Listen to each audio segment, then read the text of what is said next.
Meanwhile, in the pod cave.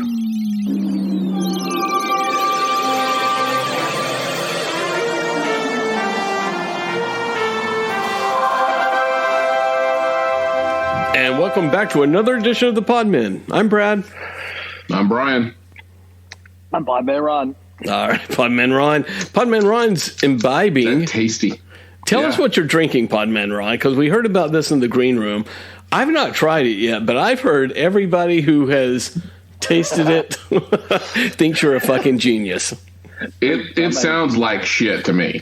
No, you know what? Because you haven't had it. Everybody that I tell that's what I get, they always say, that sounds like shit, that sounds terrible, and then they get it, and they love it. They just... What is this concoction? It is coffee with blueberry syrup from Dunkin' Donuts. Wow. I mean... So just instead of like a vanilla or hazelnut, caramel, chocolate? No, you go with blueberry. I go with blueberry. Man. It fills the whole car with blueberry aroma. A fruity coffee drink. I've never heard of that. Well, yeah, it's delicious. It sounds repugnant to me. I mean, I might as well order like a large coffee with 3 cigarette butts in it. No, you know what? Next time you're here, I'll get your coffee from Dunkin' Donuts, and y'all will. And you'll love it. Y'all will say, "No, that's all." They will say that you're a genius. Certainly that adds some sweetness to it. Do you need to add more sweetener to the coffee? Well, always 5 Splendors. 5 Splendors. So PMR, before the podcast, gets a large black coffee, or actually you get a little bit of cream in there, right? I get cream in it. Cream, 5 Splendas, and a shot of blueberry syrup. And the shots, I'm guessing, are an ounce, 2 ounces maybe? We don't know, right? I don't know. It's a surprise. It's whoever, it's a surprise. Donuts. Barista. Can I get 3 fingers of Splenda? Has anyone at Dunkin' Donuts, since they're sponsoring this episode, can we get somebody to do a Ben Affleck impersonation? What do you mean blueberry?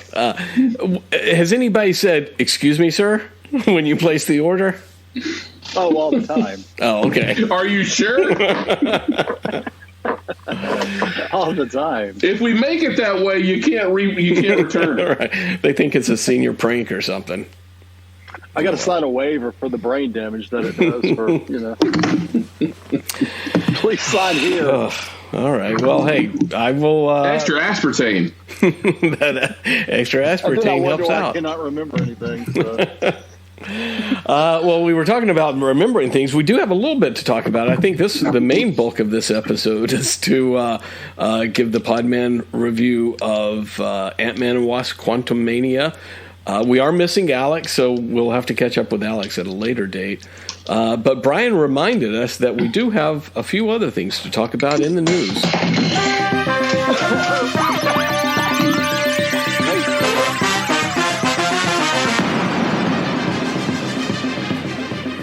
Brian, what? It seems like it's been a little bit of a slow time period, although we haven't recorded in about a month. It feels like it's been a while. Yeah, it's probably been 3 weeks. This one, PMR. Maybe I shouldn't talk shit about the blueberry coffee, but they announced that Michael Schur, who's from The Office, Parks and Rec, The Good Place, Parks and Rec, right? Yeah, winning show after winning show. Yeah, Michael Schur, his next show is going to star Ted Danson, and it's going to be set in a nursing home. Yeah, whose idea was that? And it's a nursing home spy comedy. What? You two, I can say this: you two suck because that was our idea, 5 years ago, and nobody wanted to run with it. Your idea was William Shatner and Adam West, right, in a nursing home, right, and hijinks ensue. Yeah, right. And not spies. No, but close. But we changed it. We went with they would do mysteries and they would solve crimes within the nursing home community. I think what lost me on your pitch was there was a heavy amount of your pilot. This was PMR's script treatment, by the way, not anybody else. PMR wrote a script. There was a heavy amount of this script dealing with Shatner's young chippy Asian girlfriend. Yeah, I think she was an Asian. He was boning. Bride, yeah. That he was boning, and she wouldn't be. Only family could visit this at this nursing home, which that's not really a thing, but only family could visit at this nursing home, and so he had to tell everybody that his young chippy girlfriend was his granddaughter, and so he would have to introduce her to everyone as his granddaughter and pretend to be her grandfather when they're out in the hallways in the cafeteria, and then he's boning her back in his room. I felt uncomfortable. That's what turned it for you. That was the humor part. That was the humor part. But I wrote an episode that did not play into that did not have that character in it. Brad's episode was like a 60s sitcom, and Brian loved it. Brian was like, "Oh, this is the best." Here's the thing. If you, Brad, have you watched Poker Face yet? I knew you were going to. I've watched parts of it, yes. God damn, that show is fantastic. And the reason it's fantastic is it's unapologetically Columbo. Okay. Yeah, it is a good show. It's fantastic, but and that's what I think we're going to get a resurgence of is the Rockford Files, Columbo, those type of, single episode, self-contained, guest stars, that true like 70s and 80s like TV show. Well, I think that's what Ryan Johnson's kind of bringing back. I mean, I think that's his niche. It was his niche on screen, and I think he's bringing it to the small screen, and he's doing it like that, which I love. Man. I love her. I think I can't tell if she's hot or disgusting. It's just weird. I have mixed feelings. That's about normal. He gets a confused boner. I get my boners confused. Big boner confusion. I don't know what's going on here. What's happening? Are we in or out? Yeah, so PMR, he was so close to having a winning formula. I do have. That was a hell of a formula. I don't have the script treatment offhand for the show, but I did have what I wrote down for the episode titles. Episode 100 pilot: a mysterious rash of deaths at the Hollywood retirement home forces resident Bill Shatner to use his TV detective skills to solve. His primary suspect, newcomer Adam West. All right, Brad. Let's not reveal all that because we still. Well, considering one's dead and the other's almost 100, I don't think we're going to get it greenlit. We can plug any old actor into that. I mean, come on, man. True. Well, true. I was trying to see when I wrote that. And I mean, with every streaming service out there, hell, there's still a chance. There's a chance. That's got to be at least 7 years ago.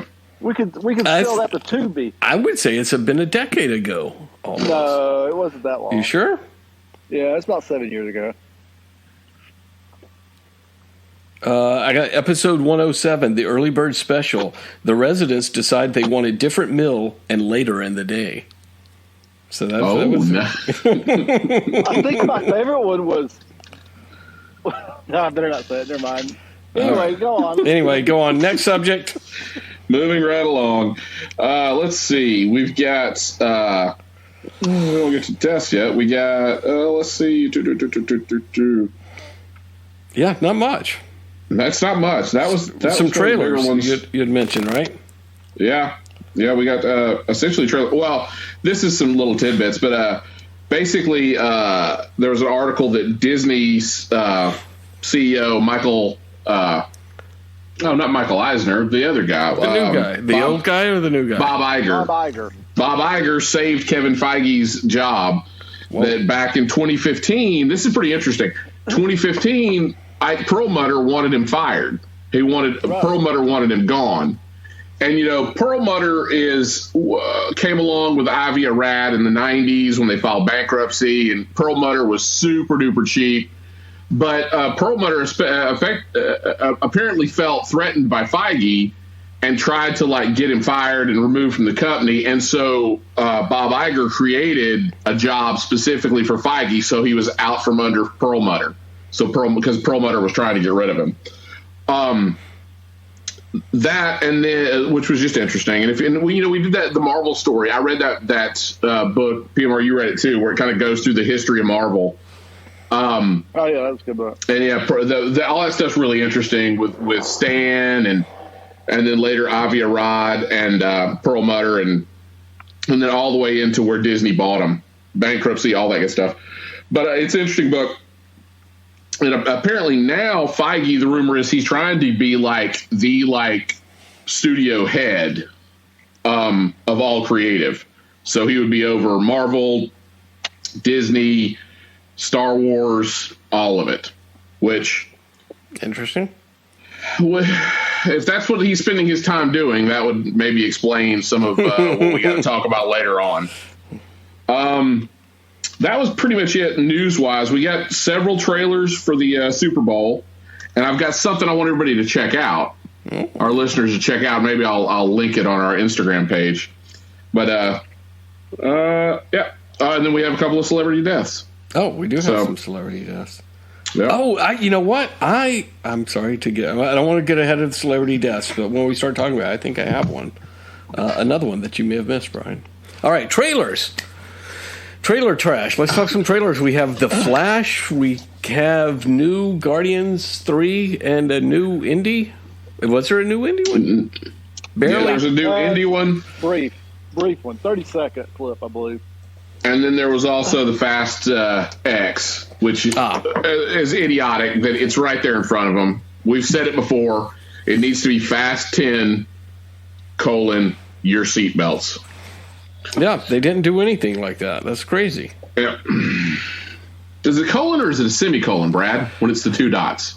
When it's the two dots. It's a semicolon, right? No. 2 dots is colon. Semicolon. 2 dots. Yeah. So I was right. It's colon. Yep, colon. It's colon. All right.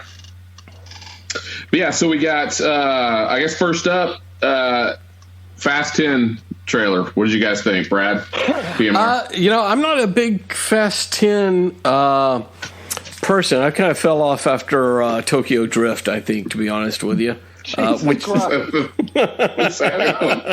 mean, it peaked at Tokyo Drift. I love that kid from Sling Blade. What can I say? I love the kid from Sling Blade. Well, his name's Lucas what? Lucas something, yeah. Maybe Lucas Haas or something like that. No, that's the weird kid from the White Ghost, whatever, Lucas Haas. And from Witness. And Mars Attacks. And Mars Attacks. There you go. We know everybody except for. Are you looking up Lucas from Fast and Furious? I am. All right. Yeah. So besides not knowing any of the series, Lucas Black. There Lucas you go. Black.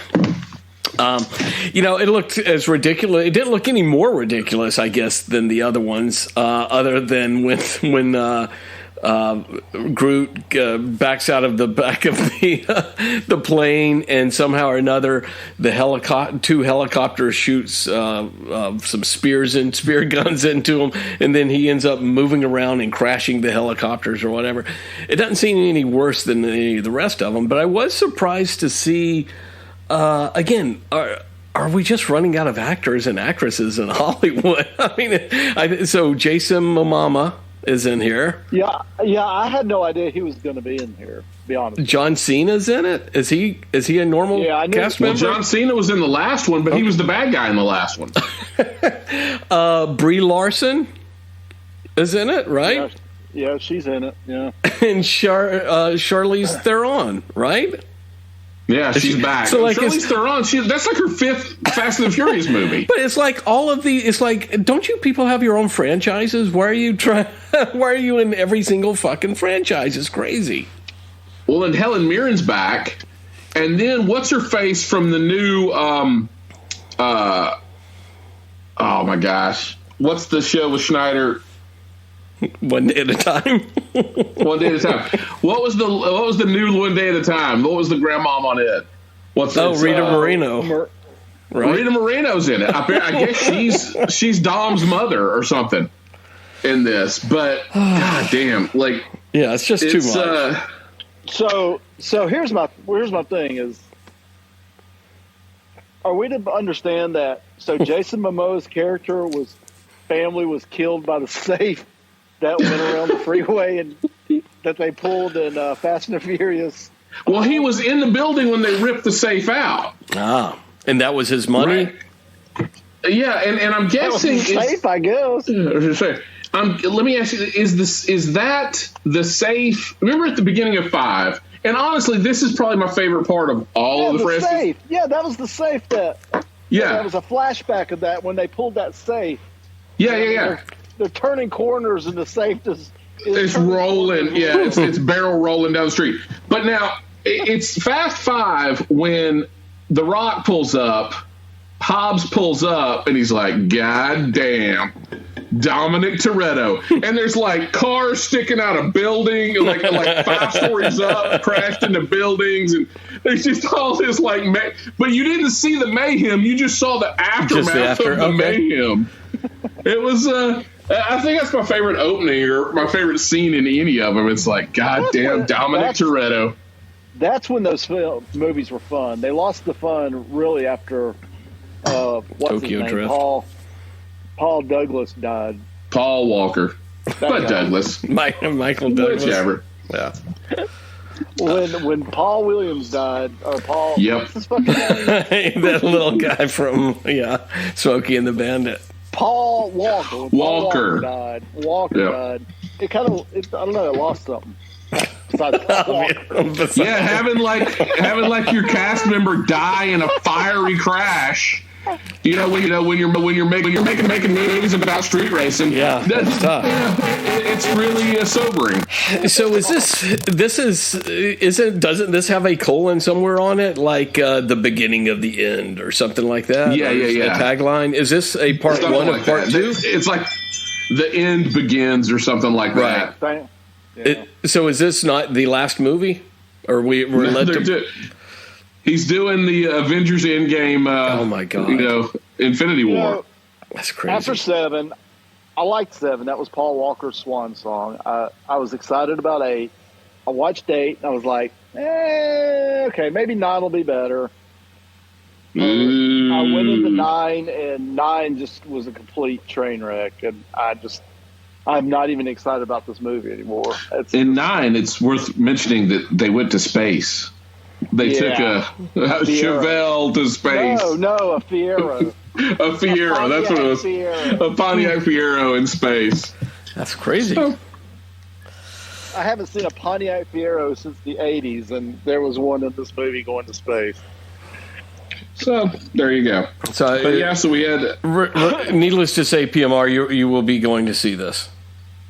Oh, yeah, of course. Okay, well, there you go. Yeah. So what's the next trailer, if I have time? Next trailer, Indiana Jones and Dial of Destiny. That was really brief, but I liked it. I enjoyed it because, of course, Nazis are back. So in a flashback. Yeah. So you're getting the flashback, and honestly, the flashback looks like Last Crusade. I mean, he's tied to a chair. He's in a Nazi outfit. I don't know if it's a part, but if it's directly a part of that scene, if it's going to flash back to that movie or not. But there's a lot of similarities in that scene or that clip in what actually happened at the castle in Last Crusade. Here's my thing: are we looking at a time traveling movie? Is this what's going on with this? No, that's going to be the cold open. It's going to start? And they've said this. Start in the past. It's going to start with Indy in his prime, like having that quick adventure before the credits start, right? So where it's the fighting on the. I was gonna say I get that could be the cold opening, but if you're saying like they're revisiting The Last Crusade, and I think someone else said something else that it looked like one of the other movies. I think Raiders of the Lost Ark actually. That looks like there was another scene that they go back for that. It makes me kind of wonder if they're trying to do an Avengers Endgame where he's hitting all these different. I hope not. Flashbacks. I don't think so. What if it is? They're it's a feign because James Mangold has said the reason they did that scene is so that you could see, well, they want it to be jarring. So you saw Indy in his prime, and now you see Indy at 70. No, we don't need that. We know it's already jarring. It's going to be jarring. I wonder if the other scene is the spit take after Belloc realizes he swallowed that fly. No, the fly. That's an actor right there. He took the scene, ate a fly, and kept right on Did freaking not break going. character, yeah. To the point they didn't even have to reshoot the scene. Absolutely not. Yeah, Indiana Jones. Looks good. I love Indy. Yeah, looking forward to it. Hopefully it closes it out or not, right? Who knows? Passes the torch. I would be okay with them passing the torch. Yeah, but you know he's going to pass the torch to Phoebe Waller-Bridge if he's passing the torch. Yeah, I know. So, and speaking of which, I never saw it. Did you guys see? And not that it's a direct correlation. Anybody ever watch Uncharted? I watched it. Kind of an indie type movie, maybe. I don't know. No. Yeah, it's too. The thing with indie is, it gets fantastical, but it stays grounded for like 95% of the movie. Gotcha. Okay, right? The other's going to go off. Uncharted went, and that's what you get with like Lara Croft and these other ones too. Like it gets right. off the rails too fast. Right. Like, you got to be slow. You got to be slowly brought into that. You can't just immediately be like, here's a flying boat. That kind of shit. Gotcha. So, yeah.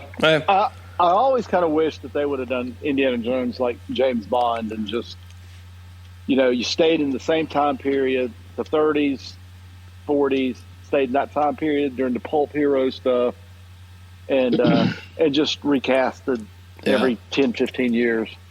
I would have enjoyed that. I think that would have been kind of cool. Well, I mean, and that's probably what would have happened if, Indy hadn't, or Harrison Ford had said, I'm Indiana Jones. Right. Like he has that control over the property. He for the reason we haven't had that is another 5 years maybe, and then he's out. Yeah. Maybe sooner if he keeps flying planes. So or flapping his gum. Or flapping his gums. So. But yeah, I would like to, honestly, if you gave me a choice, even as a kid, if you gave me a choice of Indiana Jones or Star Wars, I'll take Indiana Jones every day of the week. Yeah, I would. So, yeah, I know we're in the minority on that, but they're better films. Like, especially even the first one, Raiders of the Lost Ark, to me is just the perfect film. I love it. Well, and even going back, the weakest of the three is, Temple of Doom, but even it, compared to, it's still great. It's, it's the weakest of the three, but it's not a bad movie. And even Kingdom of the Crystal Skull, if you can take that first half was really decent, and then the last half, it just spiraled out of control towards the. But I really like the first half of that movie, and I really didn't mind Shia LaBeouf. There's some stuff that I didn't mind, or that I did mind. The whole monkeys. That was bad. The whole monkey, the whole fencing. Nuking the fridge. Nuke the fridge, the CGI stuff. But really, it was with the motorcycle on the university, which you did the best joke I think you've ever told. I won't repeat that here, but it was because it was best joke. What's his name? What's his name? Oh God, the guy that was the shit. What was like the dean at the school at the college in the first three, but he was dead in the fourth one. What was his name? Marcus. Yeah. That was the best joke. You said that, and I fucking lost it. What was the joke? Are you going to tell the joke? To this day, I cannot watch that movie without thinking of that. Yeah, that's a good joke. But anyway. We'll talk about it on After Dark. Okay. After Dark. Patreon. All right, and then the third one, and maybe Patreon account.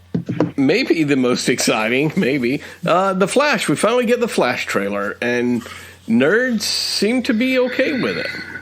Nerds rejoice. that's a shocker that nerds have changed their mind again. Nerds love the Snyderverse all of a sudden. Who'd have seen it? No, they're okay with the James Gunn stuff now. That's they see a potential that's going to happen. So yeah, I think the big surprise in this is that Ben Affleck's in it, apparently in a predominant role. I don't think it's going to be predominant. I think it's going to be at the very beginning. And he has two scenes. Fucks everything. Yeah, I think it's going to be at the very beginning. Barry then changes time, and then that's when he meets, and Michael Keaton's going to be in the rest of the whole thing. And then we're getting, which I think is interesting. When you had the Flashpoint story arc, right, back in like 2011, 2010, whenever that was, and they retconned it to where Eobard Thawne killed Barry's mother. Barry went back to save her. That's what caused the timeline to break. But it broke for like 3 months. So for 3 months, you had an alternate Superman storyline, an alternate Batman storyline. And that Batman storyline, Batman Flashpoint, I've said it before, is probably the best Batman story that's been written in the past 20 years. It's very, very good.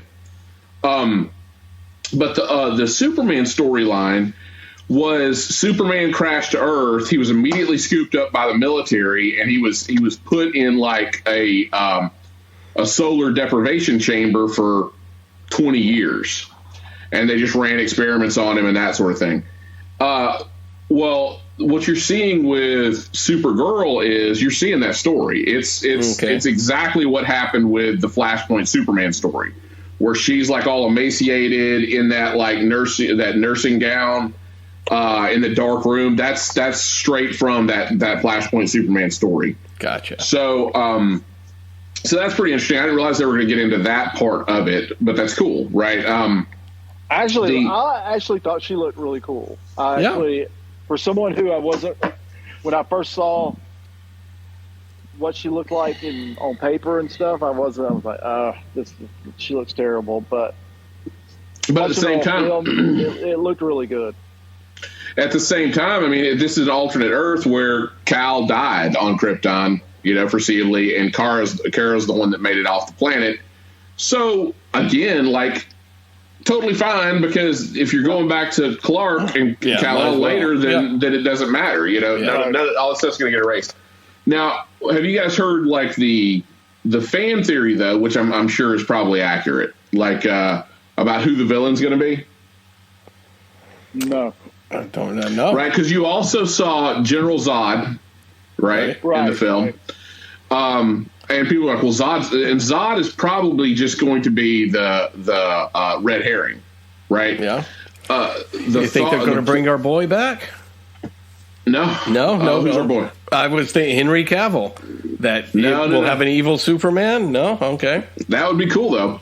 No, I think what you're going to see is, and then they're kind of teasing it heavily, you've got Barry from Snyderverse Earth, and then Barry from the Michael Keaton Supergirl Earth. He predominantly wears yellow, so people think that they're hinting that instead of having Eobard Thawne, you'd have this alternate Barry as the Reverse Flash, and that's your villain. So, but yeah, it's. Of the trailers, man, it was by far and above the best of the three trailers. And I'm way more psyched to see that film than I thought I ever would be. So, look at that. I agree. I totally agree, because I had no interest in this film whatsoever. And it seemed like the more I heard about stuff on it, the less interested I was with it. Then with all the shit that's been going on with Ezra, whatever the fuck is Ezra Miller. Yeah, all the shit that's going on with him. Ezra. I thought this movie was going to be garbage. And I will say, and I'm not being because of his shit, but he's the weakest link in that commercial because he acts stupid. I mean, I just don't like the humorous Barry Allen. That's just kind of goofy. He acts kind of goofy. I thought but everything around toned him in the trailer. I mean, Yeah. it was really weird. It was like the trailer, everything around the Flash was fucking cool, but then they'd show little scenes of the Flash, and it was just goofy, like him fainting when he saw Batman, and just the way they were. It was two of them, and they were kind of cutting up. Why are you taking a picture? Well, we saw our kids one day. It was just stupid. Just a little and it stupid. was like, okay, this is what's ruined this trailer is the main character. 'Cause everything else in the trailer is fucking cool as shit. I thought they toned them down a little bit to maybe try to make them more like. God, I hope that. I thought that the weakest part of the trailer was I'm Batman, the return of Michael Keaton. If he hams it up too much, I think it's going to stink. But we'll see.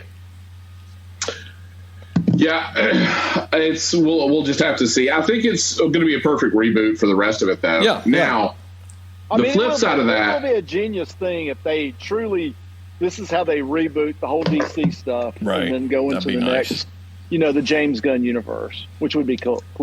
well, and that being said, there is another little news tidbit, and I guess this is I've got a feeling we're going to see another James Gunn Snyderverse casualty. Have you guys heard this about Aquaman 2? No, Not looking please tell me, good. 'cause Yeah, Aquaman 2, like apparently they're doing some test screenings and it's bad. Like it's like Wonder it's- Woman 2 bad. Yeah. apparently. But here's the kicker, though. Like Jason Momoa keeps talking about, he's super excited, Right. super excited. He keeps teasing Lobo. So, and my pitch was, when we get the Supergirl movie, if it's going to be based in space, that's your soft entry to Lobo. But I got a feeling if the movie doesn't test well and it's still in the Snyderverse and it doesn't have anywhere to go after a second movie, and you've already got, why spend the money on marketing this when you could just go ahead and throw Jason Momoa into a Lobo film? So, but yeah, apparently the test screenings are bad. Like it's no secret that the test screenings are bad. It's the movie's a mess. But Jason Momoa is doing, skipping through the streets, so he doesn't care. Like I think basically Aquaman 2 is done. It's just a matter of them going in and giving it the old Batgirl Just treatment. release it. Yeah, release it or don't release it. Yeah, I'd say they'll probably just write it off. Could be. So, but yeah, that was another thing that's been swirling in the past couple of days, is that it's a mess, but nobody cares because he wants Lobo anyway. Guardians of the Galaxy trailer. Oh yeah. Guardians, that's right. So Guardians trailer. Yeah. There wasn't a lot new. Yeah. I mean, you got to see more characterization and more conversations between the characters, but there wasn't any like real new sizzle stuff. No, and it kind of did. It didn't grab me the way that the first trailer did. Really, I thought it did the opposite to me. I like this trailer better Oh, okay. Well, there you go. because I feel like he used music. James Gunn's especially with Guardians of the Galaxy, has always been the music, and that just kind of, I don't know, it just kind of fits. And he had a lot more music in this trailer, and it just, I don't know, it worked better for me this time. So Yeah, I feel like Rocket's going to die, but the flip side of it is you see in the trailer where Nebula or Drax is carrying Star-Lord like he's dead. Right. So I think that's all just a smoke and mirrors. Right. I think it's because it's basically, they've said it's Rocket's story. It's Rocket's movie. So, but yeah, I got a feeling Rocket dies, and then we saw a little bit better look at High Evolutionary. Yeah. But that was about it.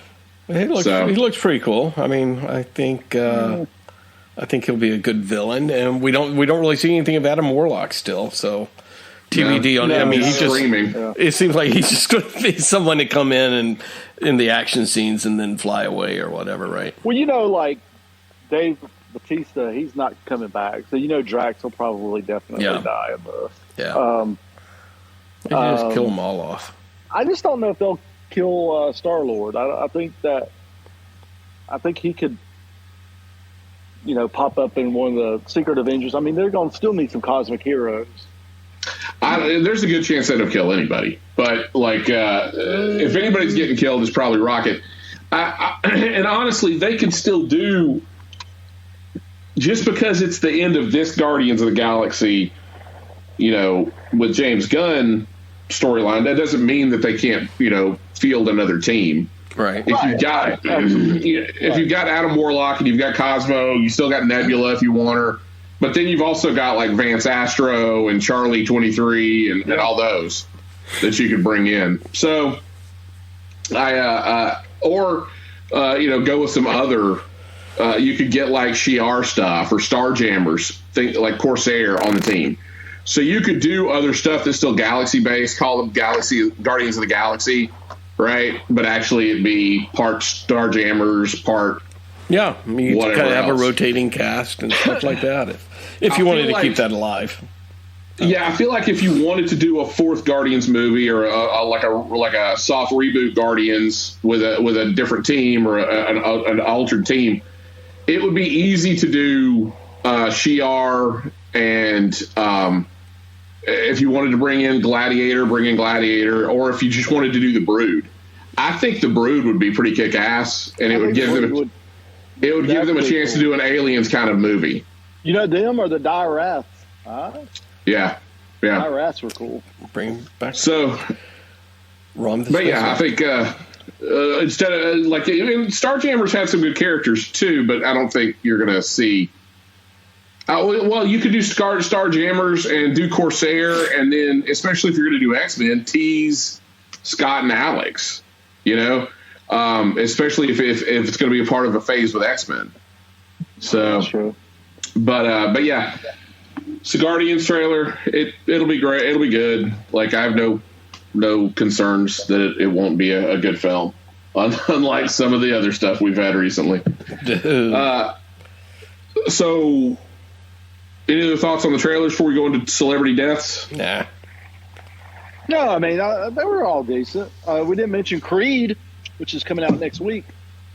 Was there anything? Oh, yeah, there is some new in the trailer.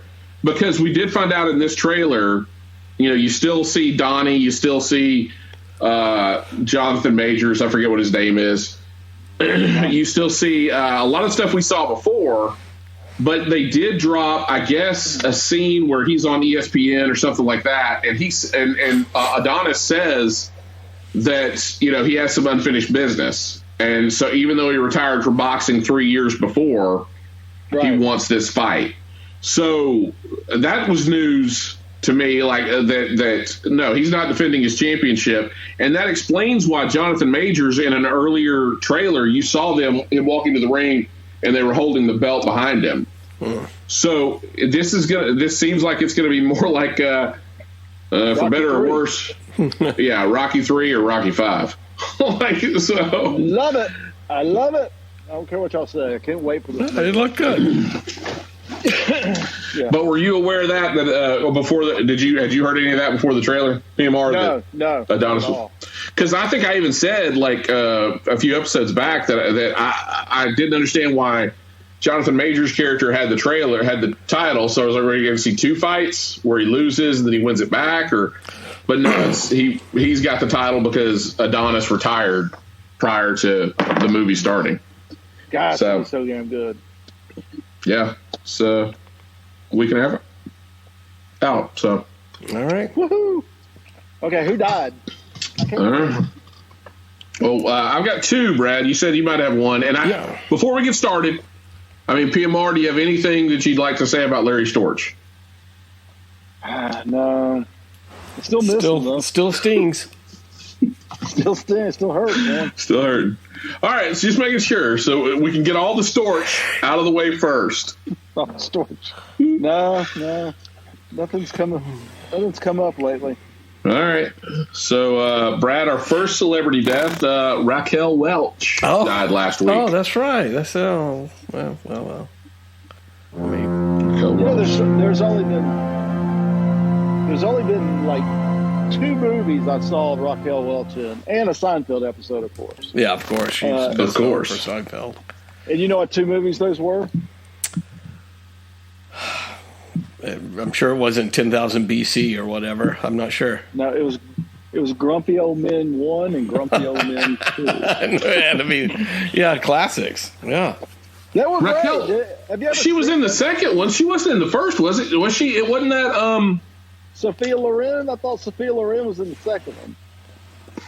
I looked this up. It was Grumpy Old Men and Grumpy Old Men.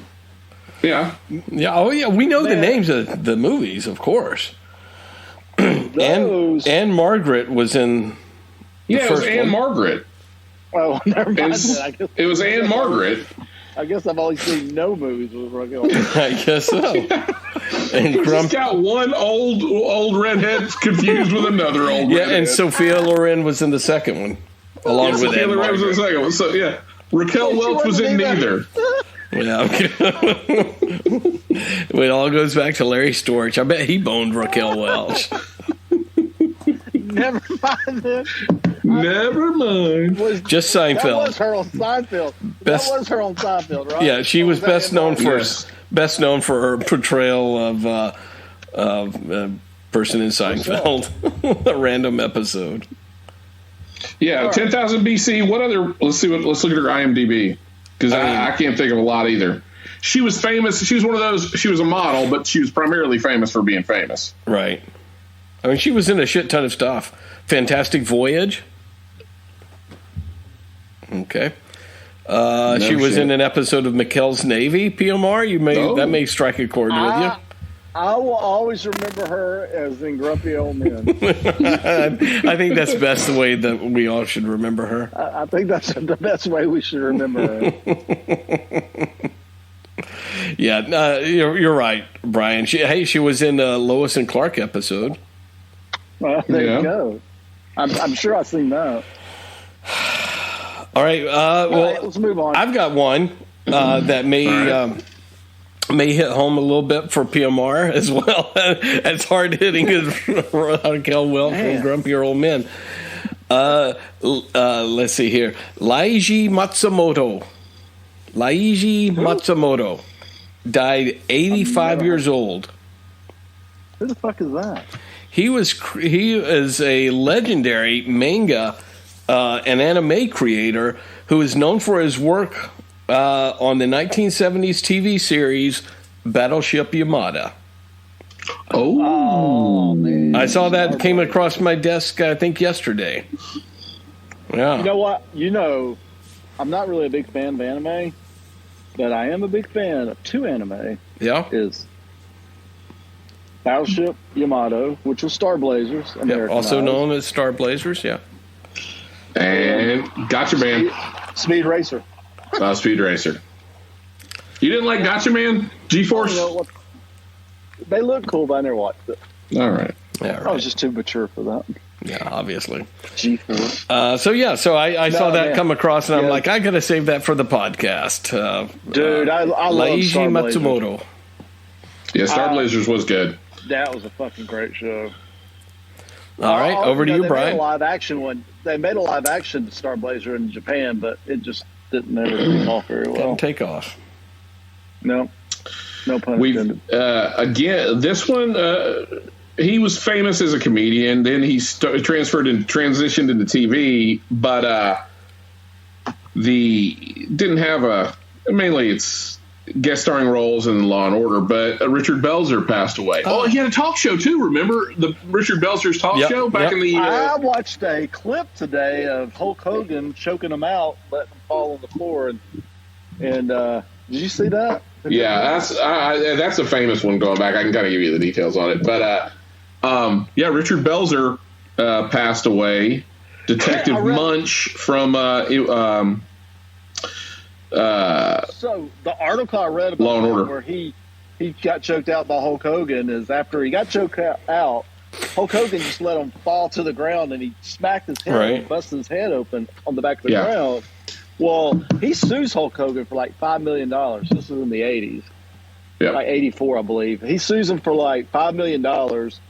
They settle out of court for an undisclosed amount of money, and Belzer bought a chateau in France, and he called it Chateau Hogan.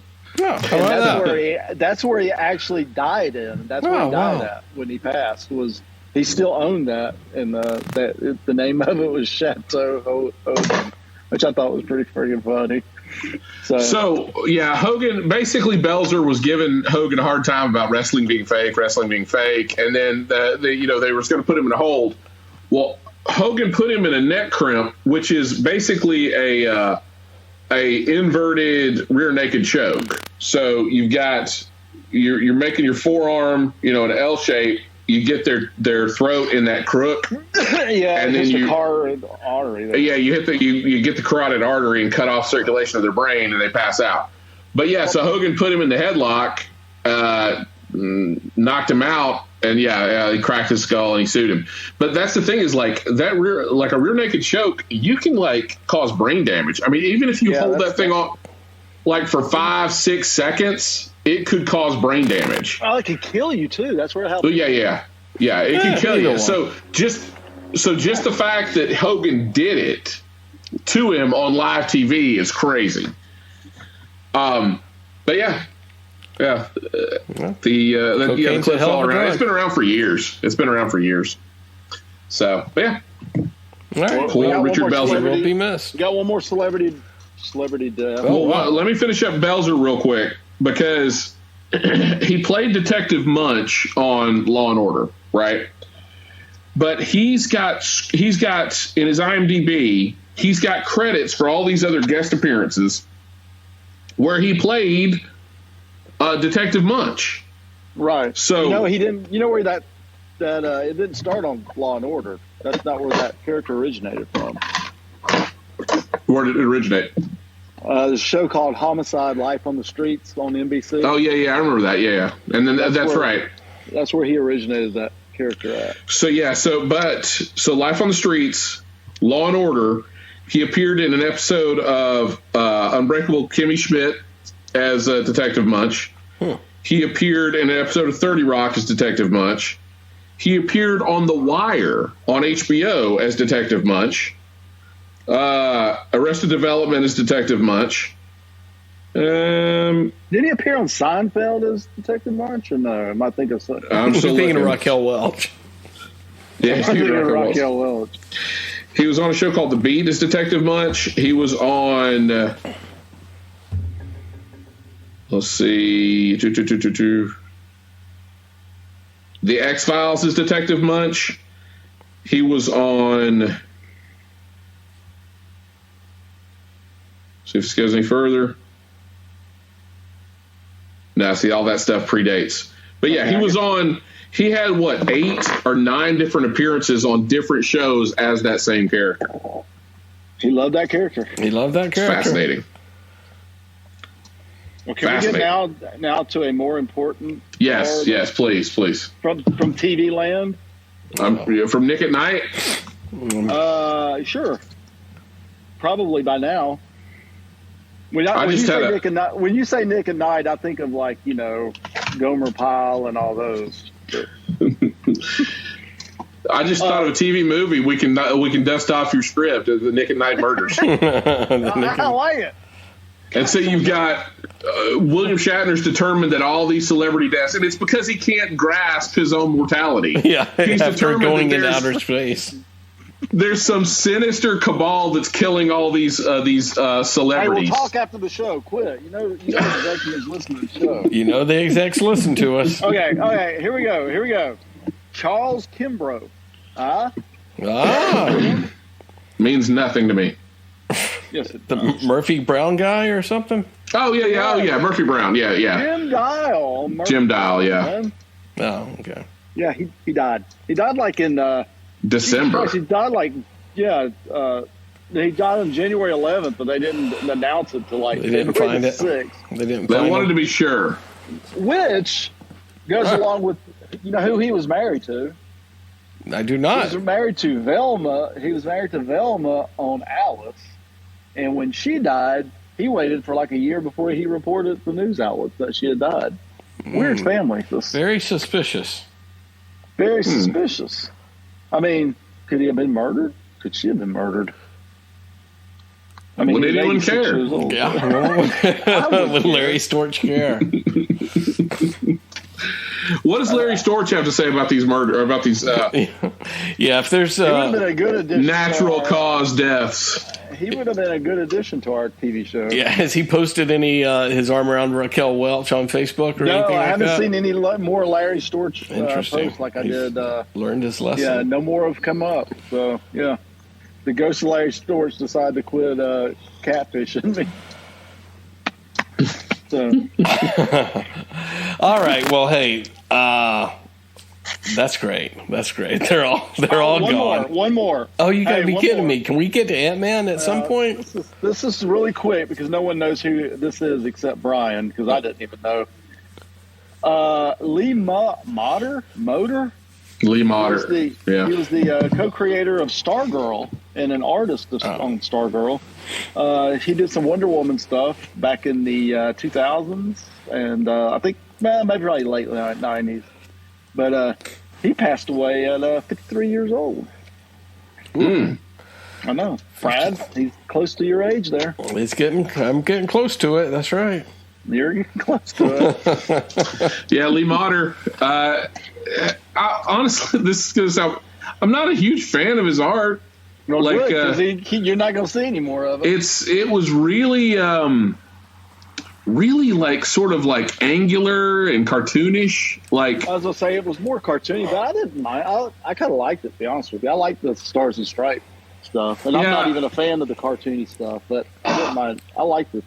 Well, to the point, I don't understand. Like, I think saying he's co-creator is a little overly generous because the whole thing with Stargirl is it was Jeff Johns' first comic that he wrote, and Jeff Johns is kind of a comics megastar now. Right. He's big at DC, right? But Jeff Johns, he worked with Richard Donner, like in Hollywood. Like he was like Richard Donner's, like he'd kind of punch up scripts, and he was like his gopher kind of thing. Yeah.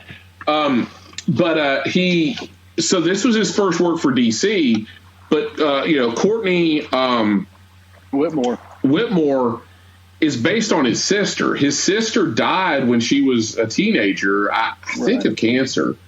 So, it's, I don't understand how, and I mean, I think like Courtney is made to look like Jeff Johns' sister. Like, so I don't know how much. He might have designed the outfit. I mean, and here's the thing too, like you already had Star Spangled Kid, right? So, and it's a next generation of Star Spangled Kid, Stargirl. It feels like, the design of the costume is a very small piece of that whole story. But again, tell that to Bill Finger. Exactly. Bill Finger, it's the flip opposite. Bill Finger did all the heavy lifting. Ain't got no credit. Ant-Man on time. You guys love that movie.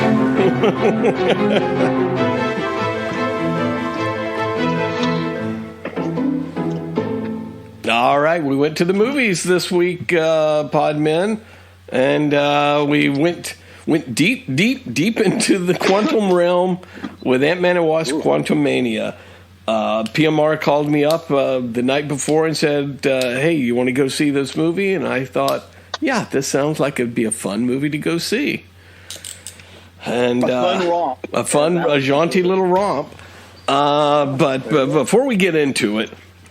PMR, give us a quick synopsis of the movie here. Oh God, you don't want let Brian do that. Brian's good at synopsis. All right, Brian. No, I said a quick synopsis. Brian will start the detail. You know me, I'd be like, well, they shrunk down and they fought some people and they came back. All right, so quickly, it's some time has passed. Cassie Lang is now Looking pretty. True. She is her father's daughter. Like, she's gotten into some scuffs with the law. Scott's wrote a book. He's on the victory lap. Can we just say the scuffs with the law are like being protesting? She was a protester. Like, yeah. Of course. Yeah. Well, that was the whole. I mean, that's why Scott got arrested, was because he went after some like some corporate douchebag. Not a real criminal. I like my Ant-Man a thief, a true, degenerate. But go ahead. So Scott's on the tour for his book tour. Cassie gets into some trouble. We never see Cassie's stepfather and mother. We never see Luis or any of the other guys. But essentially, Cassie's been messing around, and her and Hank have created a transmitter to send a signal down into the quantum realm. And Janet freaks out, and she's like, cut it off. Well, it backfires, and everybody gets sucked into the quantum realm. And you find out that there's a story, there's a backstory for Janet where she knew Kang. Kang had been banished to the quantum realm by the Council of Kangs because he had gone rogue. They don't say why, what he did, because they're all douchebags. So whatever he did was especially douchey, apparently. And Janet realizes that he's a bad guy and keeps him trapped down there instead of letting him escape. She takes his MacGuffin. Right, his quantum. She blows up his quantum MacGuffin so he can't get out of the quantum realm before she leaves. Right, and so now Scott's there for some reason. Kang, even though he's been to numerous universes and has fought Ant-Man before, apparently he doesn't know what Pym particles are or how to create them. So he needs Scott to go on the heist and get the quantum MacGuffin back so that he can return. Which was just horrible. So that he can return and seek vengeance on and continue his domination. So that's basically the setup, the premise, and we can get into and throw in MODOK along the way just for a little slice of fun, right?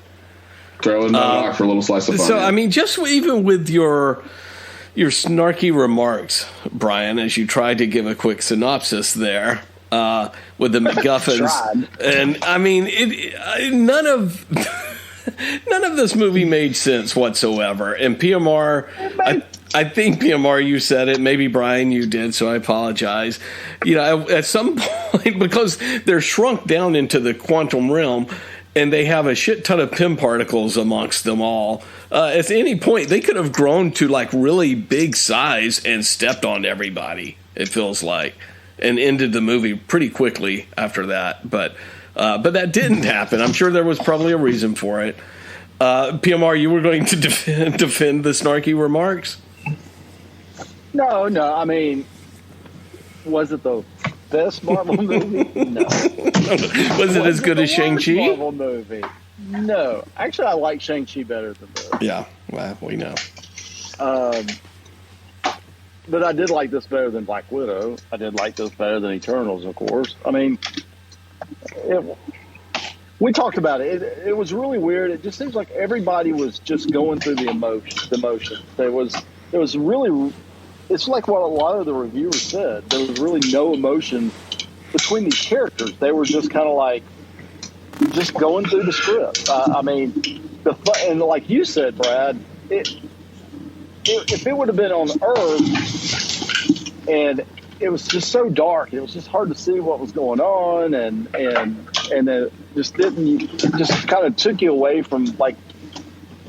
Everything looked fake. Everything was on a the sound stage with the thing behind them and all that. Yeah, so it was the green screen. Everything very heavily green screen. So and it just seemed like when you hear actors talk about acting with green screens and acting with special effect things. That's what it seems like they were doing that. Right. There was no emotion with anybody they were interacting with.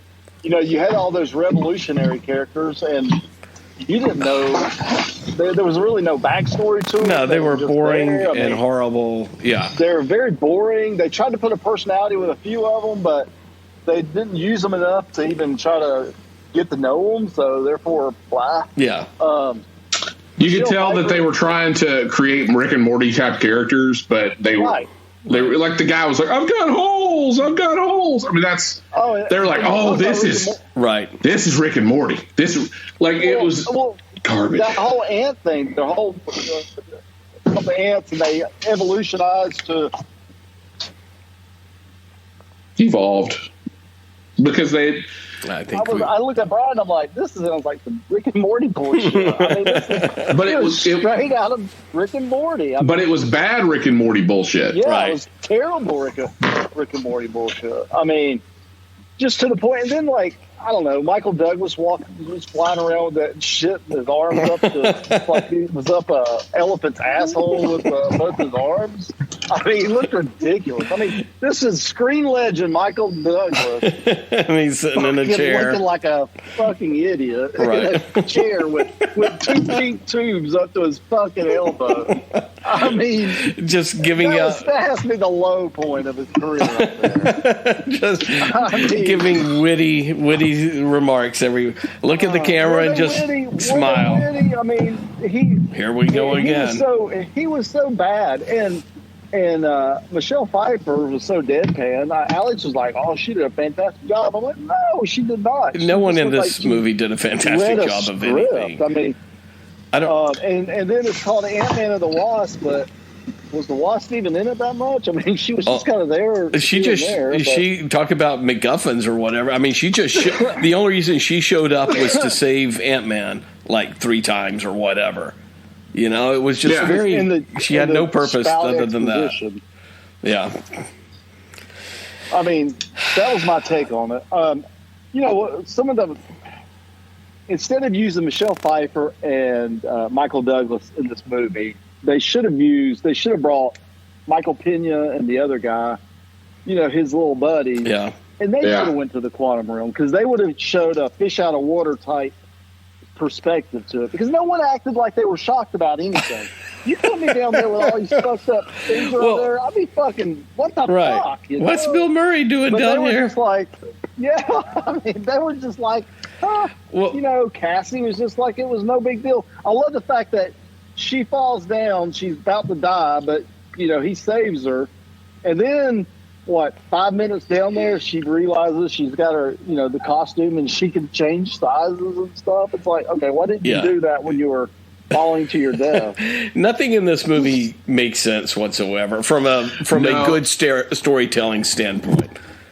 And man, people in social media, they are defending this thing. Are they really? Because everybody's mad that it's down to a 47% now. It's well, it doesn't deserve a 47. I mean, I agree with them. I mean, all is the misses on the movie. I mean, everybody. I mean, even you. I think you said it, PMR. It's like, wait a minute. Why in the second Ant-Man movie or whatever, where they were going to send Scott into the quantum realm and everything, no one had a problem with that. Yeah, they did send him in it. Right. Yeah, well, so you didn't have a problem when that happened, yeah. Right. None of it made sense. Okay, so here's my take. Like, was it from a movie standpoint, was it as bad as the Eternals? No. Did it do more damage to the phase than Eternals did? Yes. So I feel like the score is justified. Because this movie hurts the brand overall. Eternals was like, oh well, wasn't really my cup of tea, but I may never see these characters again. It's not like I was invested in these characters. They're throwing shit at a wall. Okay, it didn't hit. This is the touchstone for Phase 5 or 4 or whatever the fuck we're in right now. So this movie is bullshit. Like, I fucking hate this movie. And we haven't even gotten to Kang, people. And here's... First off, Kang had no business being in this movie. There was no reason for him to be in this movie. It wasn't a good fit to begin with. He was shoehorned in there. It would have been a much better movie if it was just Scott versus MODOK. Or if you felt like you needed a secondary hero or a secondary villain, don't do Kang, do Annihilus. Yeah. Right? Annihilus could have easily swapped for Kang, and then you're not doing harm to all the stuff that's leading up to all the stuff that's leading up to Kang Dynasty. So what you've got is Ant-Man 1, good movie. Does it tie in? Yeah, in the post-credit scenes. Ant-Man 2, good movie. Does it tie in? In the post-credit scene. Ant-Man 3 is not a movie. It is an epilogue to Phase 5 and is completely skippable. And honestly, I would recommend you skip this movie because it doesn't do anything to help Kang or give any credibility to Kang as a bad guy going forward. I agree with that. So you've got the scene where he captures Ant-Man, and he says, well, I'm an Avenger. Ant-Man's like, I'm an Avenger, and I've already called them. They're on their way. He goes, oh, you're an Avenger. I've killed a bunch of them.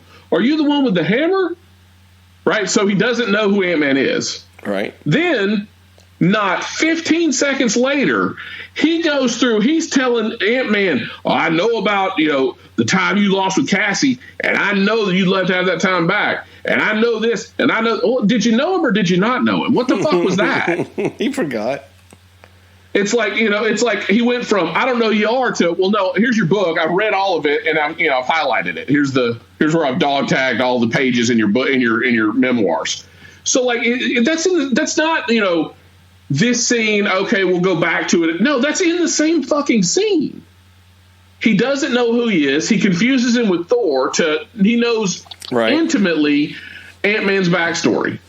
And Ant-Man is integral to his plan to get the Quantum MacGuffin back, right? For some reason, I still don't understand why he needed Scott to steal, the thing, right? I mean, yeah. So, and that's what I was saying a second ago. So, even though Kang has conquered numerous multiverses, he's killed numerous Avengers, and he knows who Ant-Man is, he does not understand Pym particles and cannot access Pym particles, never stole the blueprints for Pym particles, nothing. And the only way to get this MacGuffin is with Pym particles.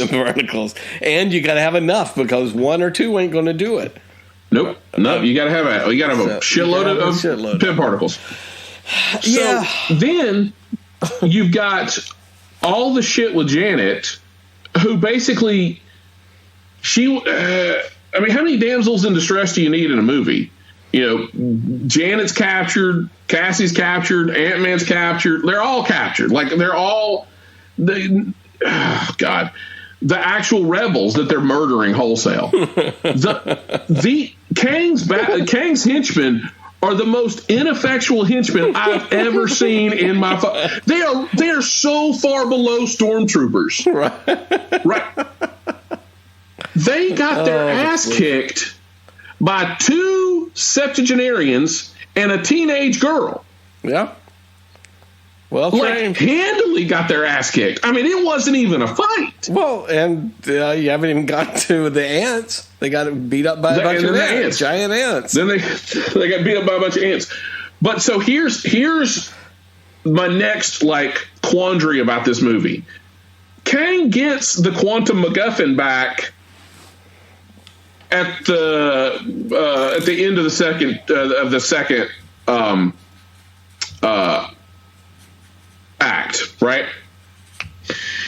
His plan. What is his plan at that point? PMR, explain Kang's plan after he gets the engine to get out of the quantum realm. What is his plan at that point to do?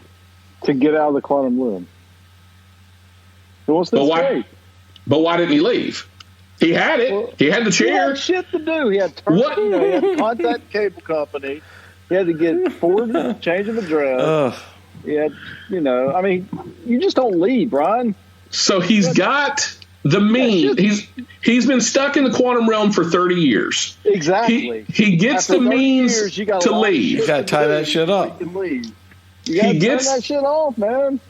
He gets the means to leave the quantum realm. He decides, well, no, I'm going to take this army with me that I've built down here. This army that he loves so much are complete morons. I got to get this army out of here. Oh, but wait, his morons. Yeah, they're his morons. Oh wait, the rebels are attacking. Oh wait, the rebels have breached the perimeter. Right. The rebels are beating the shit out of my army. Oh wait. What should I do? I'm going to go confront the rebels. All right. No need to get out of here quite yet. I'm going to confront the rebels and get my ass kicked by the comic relief of the Avengers.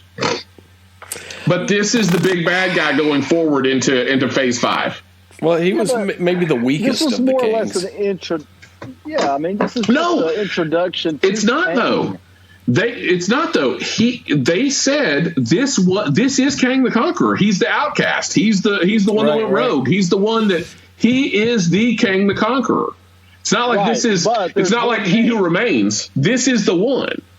Yeah, but he died at the end. So did he die? I mean, we saw. I mean, he got sucked into that thing, but so did MODOK.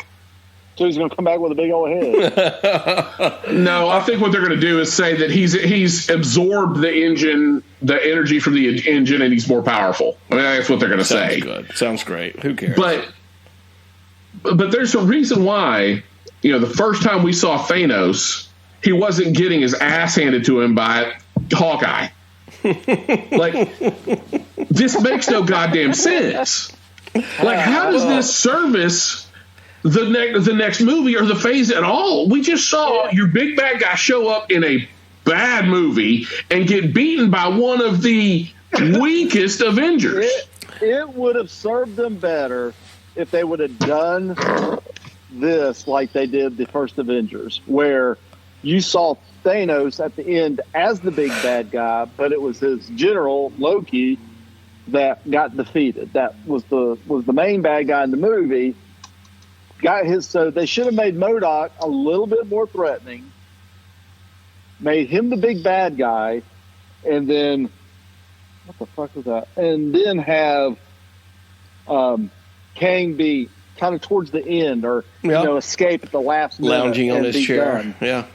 Yeah, lounging on his chair and be done with it. And that would have been, like you said, there's multiple ways you could have done it. One, when the battle goes sideways, Kang demonstrates that he is smart, he is an intellectual, and he fucking leaves. He realizes, I don't need this army. I can rebuild. I control time. What was I thinking? I'm getting the fuck out of here. And then let them fight MODOK at the end and the army, right? And save the fight with Kang for another day. One. Right. Two, keep him the fuck out of the movie and make it Annihilus, right? Or three, what I would prefer is leave all this shit alone, dabble a little bit into the quantum realm, and have MODOK be the bad guy, but have half the movie or 3/4 of the movie still set on Earth. Yeah. Yeah, it needed more movie on Earth. I agree with that. I didn't mind Kang. I like Jonathan Majors as Kang. I think he did a great job. I liked everything about Kang, except, that he got his ass handed to him at the end. And it just, like you just said, it just kind of, negates the threat. It's kind of like Reed Richards in that movie that he was in with Doctor Strange, I mean. Yeah, they show up just to get their ass handed to them. And then, they all died. And now we're supposed to be excited when a Fantastic Four movie comes out. We just saw it get, turned into spaghetti. Right, in less than, a minute. So, it's just that kind of stupid stuff that you can't do that. So they should have built on the built on the suspense of who Kang was, like they did Thanos. They built on the suspense of Thanos through all these movies. So when he did finally strike an Infinity War, it was like, holy shit. Well, now, they've made Kang kind of a putz, and with Ant-Man, so it kind of, yeah. And that's why I kind of wonder if this Kang is truly dead, so they can go, and they showed the Council of Kangs at the end, so now they'll send a bigger, badder Kang next time that, maybe won't fall for this. No, see, this is the Kang. That's the whole point, is that he'll come back, he'll take control of the Council of Kangs, but it's like they lost the recipe book. It's like they lost the recipe book, and they're like, a pinch of this, a dash of that. Oh, this is good. It's not good. Or I think you're right about that. I was just going to say real quick, it's like they lost the recipe book, or they're like, you know what people love? People loved Ragnarok, and it was wacky, and it had crazy side characters, and that's what we need right there. You know, I feel like they were trying to copy the magic of Ragnarok and completely failed at it. Well, it wasn't even funny. Like the film, like none of the laughs landed. What was something to say? I just lost my train of thought. Sorry. Oh, so a train. So then it dawned on me. I'm like, well, now wait a minute. What's different now? What's different now than 8 years ago? And well, back then, you know, the movie came first. The movie they were doing came first, not the phase. The movie came first. If they could fit it into the phase, they would. If they couldn't fit it into the phase, they'd handle it with the post-credit scene. They would hype the next movie with the post-credit scene, right? But at the end of the day, you had a good movie. Right. They were servicing the movie that they were making. This is not Ant-Man 3. It's the epilogue or the prequel to Phase 5. Whatever. It's a chapter that is meaningless. They're saying it's meaningless. And honestly, they're more concerned about the trains running on time than actually writing a good film. This movie has to land in this window of time because the next movie has to land 3 months later, and then the next movie has to land 3 months after that, and then the next movie and the TV and the so it's all of this stuff is staging and timetables, and there's no oversight, and it's so tightly laid out. If something's bad, they don't have time to fix it. They just slap some duct tape on it and hope nobody notices. They also, like I was reading right before we got on the call, the article now is if you didn't like the effects in Ant-Man, it's because they pulled animators and everything to go do Wakanda Forever. Yeah, I say. So they were on a shoestring, and that's you look at that and you're like, oh, really? Yeah. I mean, now let's talk about Black Panther 2. How great of a movie that was! It's like, same type crap. I mean, just nothing. I like this. You know what? I like this better than Wakanda Forever. To be honest with you, it was better. See, that's the thing is this. I like this movie. See, that's hard to. This movie does more damage than Wakanda Forever and Eternals and everything else. It does more damage than Black Widow. It does more because it was really supposed to set something up. It's because now we've got 8 movies that are going to spin out of this, and we fumbled like on the 1 yard line. We haven't made any progress on this phase, and the first movie is fucking it up right out of the gates. Dang. PMR, you don't feel quite harsh about this, do you? About what? About Ant-Man, you don't feel as harsh? No, I really don't. It's Ant-Man. I mean, at the end of the day, it's Ant-Man. So it's like, I mean, think about, we've all read comic books since we're kids. We know that when you have these little, your small time characters, every once in a while they'll throw in a story where they defeat some big Dr. baddie Doom it makes them the big hero. And I think that's what they wanted to do here. They wanted to make Ant-Man go against a formidable foe. Well, and that's what they did. Here's what should have happened. Like, I gave 3 scenarios, right? Here's the 4th. Janet should have fucking died. Why they didn't kill Somebody Janet, I do not know. Right. Like, why the hell? I mean, at least that. If it's like Kang is forced to retreat, not this whole thing where he gets sucked, but Kang's forced to retreat, and he's like, oh, you know what? By the way, fuck you, Janet. And he kills Janet on the way out the door. Right. Okay. Yeah. Nobody died. Yeah. Nobody got injured. There's the Ant-Man movie.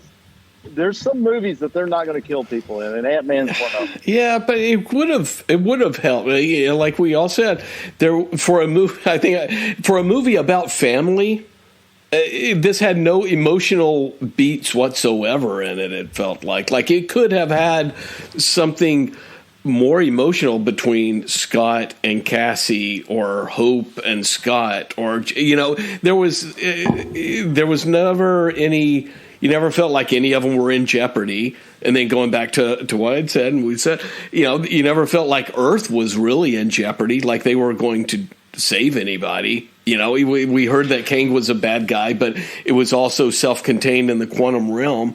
And I think I was telling PMR afterwards, it's like that has become kind of the new formula of, to borrow a phrase from Brian, there's no stakes here whatsoever.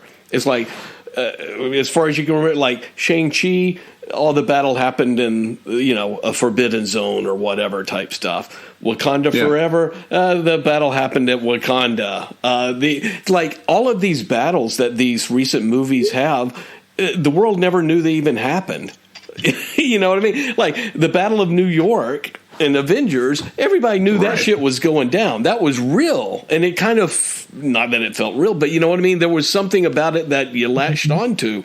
But all of these battles that happen in these forbidden lands or whatever, it's sort of like, people in New York have no idea this is going on. So there's kind of nothing almost heroic about it in a weird way. It's just, there's no emotional connection that the hero's doing something heroic.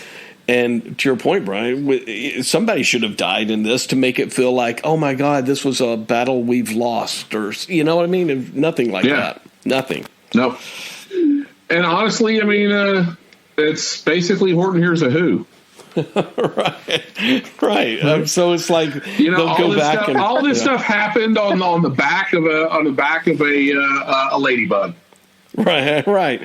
They'll go back and you know what we did? We saved the Earth from Kang. Oh, okay. Whatever, weirdo. Yeah. Whatever, Spider-Man. Who? Yeah, I mean, like I said, was it the worst movie? No, it wasn't. I didn't think it was.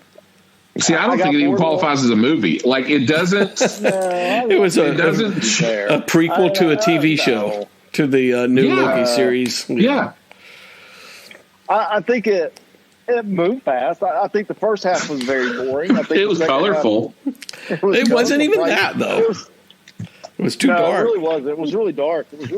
But, like, the first 30 minutes were very slow. But the last half moved very fast. I mean, yes, I don't know. They ended it stupid. It should have ended. Brad made a good point of when it should have ended. It should have ended when he started having the self-doubt, when he started walking down the road.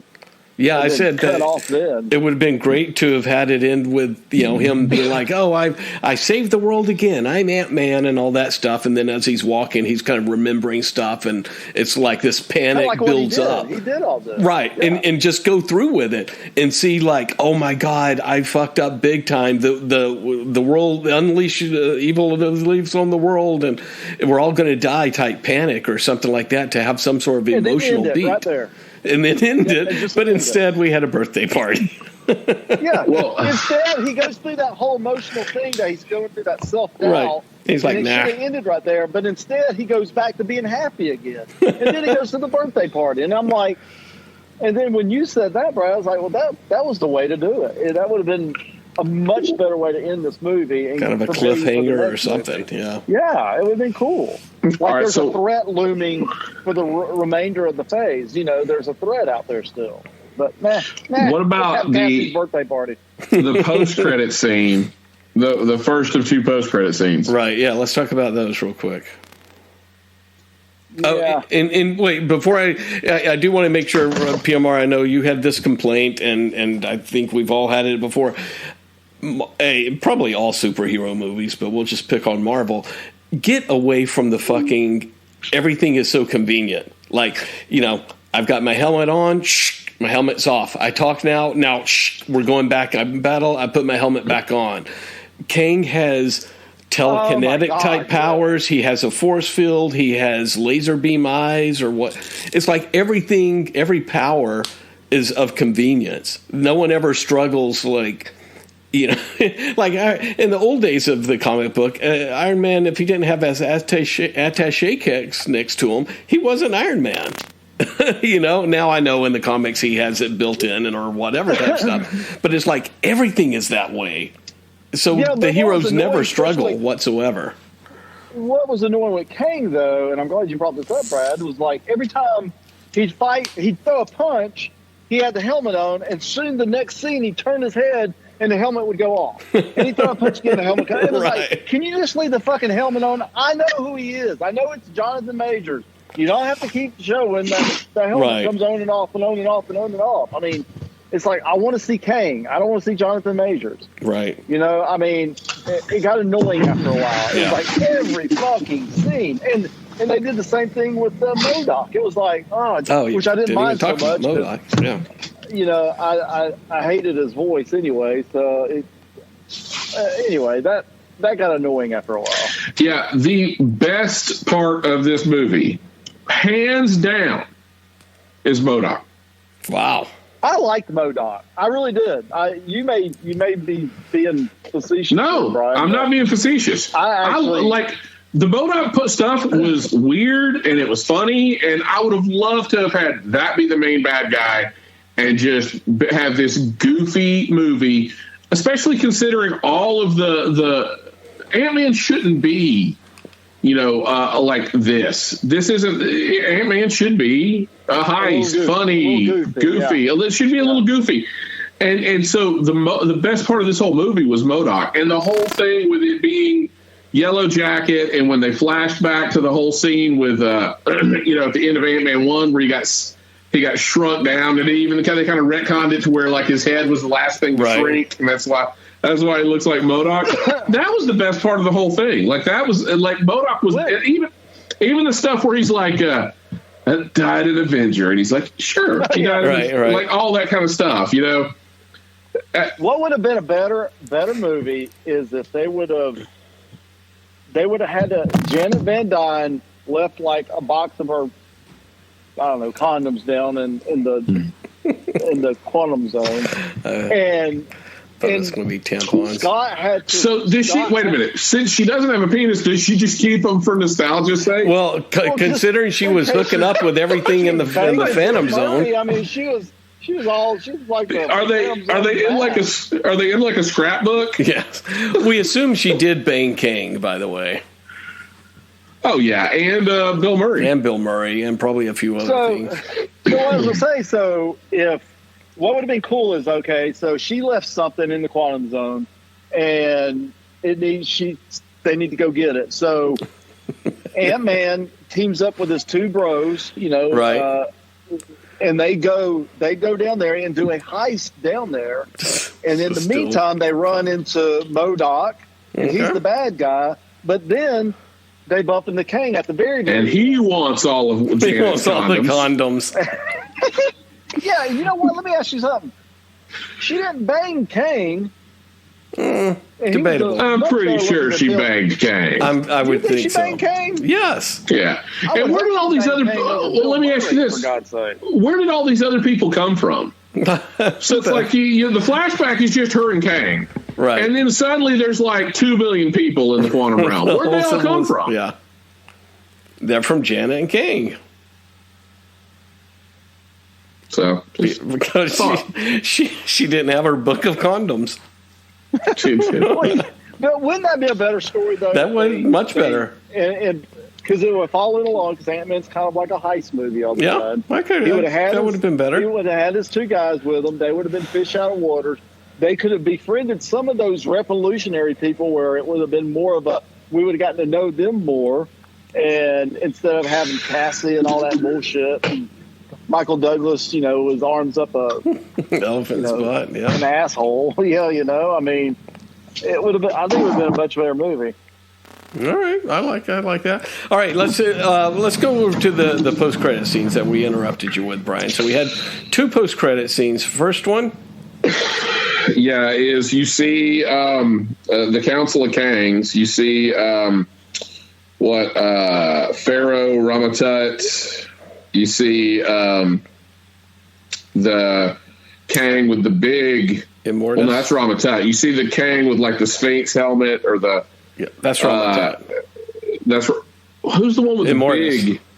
Immortus, yeah. So you see Immortus, Ramatut, you see another one, and they're all talking about, I don't know, them trapping, the bad Kang in the quantum realm, and then it pans out, and you see like they're in a coliseum or like where there's thousands of Kangs like in the stands, and that's actually from a comic. PMR, do you know what issue that's from? What's that? I'm sorry. That scene with all the Kangs in the stadium. Oh yeah, that was like an mid-Avengers, like I don't know, like 250, 260 back in the 80s. It was 292, but that actual scene is lifted directly from Avengers 292. Cool. That was neat. Except for the all acted like lunatics. Much longer before Rick and Morty did it, So Council of Kang was definitely before Rick and Morty and before the Council of Reed Richards. They did the same thing back in the late 80s also. Yeah. So they were hooping and hollering. They were hooping it up. Yeah. So I thought that was pretty cool. Scene. I mean, it was neat seeing Immortus and Ramatut, and I think PMR, you said the other guy was maybe the Silver Centurion or somebody? Yeah. Scarlet Centurion. Scarlet Centurion. Even though he was blue there, but it's the character is Scarlet Centurion. Gotcha. That was another Kang identity. So I thought that was neat, and then they show the Council of Kings whooping it up and giving the dog pound and everything. I loved it. Yeah, it was like the dog pound from Arsenio Hall. PMR said that. I'll give him credit. That. And then the second post-credit scene, which really encapsulates like what this movie was designed to be. Everything that infuriates Brian. Yeah, it's the second post-credit scenes is a teaser for Loki season 2. What the fuck? Like, why? Have we not seen it? Like, has Loki not interacted with Kang enough at this point? Like, why? And it's them back in like the 1920s. Watching a vaudeville act that Kang is a part of. Right. I'm like, what the fuck? Is that a special Kang for us uninitiated? I don't even know. Okay. I didn't know if that was somebody a known Kang. Horton, whatever. What's his name? Phineas. Phineas Horton. Phineas Horton is the guy who made the Human Torch. Well, what was this Kang's name then? Victor Timely. There you go, Victor Timely. Is that somebody? Timely No, but Victor Timely. It's they took the name Timely Comics, which was what Marvel Comics was called before it was Marvel Comics. All right, good history lesson. So, all right, yeah, this movie was just a big letdown for Brian. Yeah, I mean, honestly, I'll get into my ratings, I guess, in a second. But yeah, any other comments or thoughts about this film?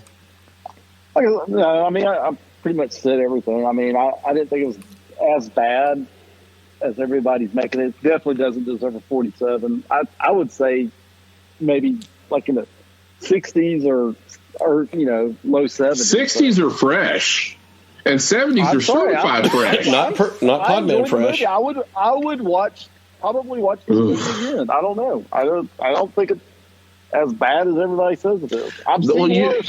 All right, so here's the thing, though. You've got to realize you've got to be objective to an extent. Just because Marvel is on the bumper at the beginning of the movie doesn't mean everything else gets a pass, right? Like so, if you want them to stop making shitty movies like this, somebody's got to call them out on the fact that it's shitty.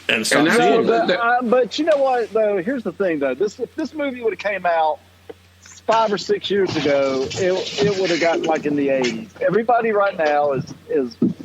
I disagree. I think everybody automatically is taking away 20 points from Marvel because it's Marvel, and everybody. I mean, like I said, was it the best movie? No. Was it the best Marvel movie? No. What do you attribute that to, though? I would watch this over any of that garbage DC's put out the last few years. I mean, over Batman. Batman, yeah, no. Suicide Squad. No. But Batman, Superman. I say that has more Batman, rewatch value. JLO. I mean, So let's test your theory now. Avengers Endgame came out May 2019. right. Okay. And Marvel was on the highest of highs. That was, everybody was bought in. The brand couldn't get any bigger. Avengers, everybody was on an Avengers high. Everybody loved it. So why today do you think everybody hates on Marvel and immediately takes 20% off their score? Because they're making shitty movies. It's just that simple. The quality has dropped. The movie they're not. I agree with you. The quality has dropped. No, I totally agree. And I agree that this 6 out of 5 movie is like in the 60 or in the 70, but a 47. Come on, I mean, this is not a 47. Yeah. So, and honestly, I think it's absolutely a 47 movie. It is because you're opposite of me, because where you say that because it has a Marvel, I rate it high. I say you rate it low because it has a Marvel. No, fair enough. No, that's a fair counterpoint. I still want to like it. I still go early release night to go see these movies. I go into the movies hoping it's going to be good. Foolish. I keep going in hoping they're going to prove me wrong. And they, since Endgame, other than Spider-Man Far From Home, it's been a shit show. And basically, the reason I'm scoring it so low is because this isn't... The Eternals was a throwaway movie. These are characters we may never see again. I wasn't, in love with to begin with. They took a chance. It didn't land. Okay. No.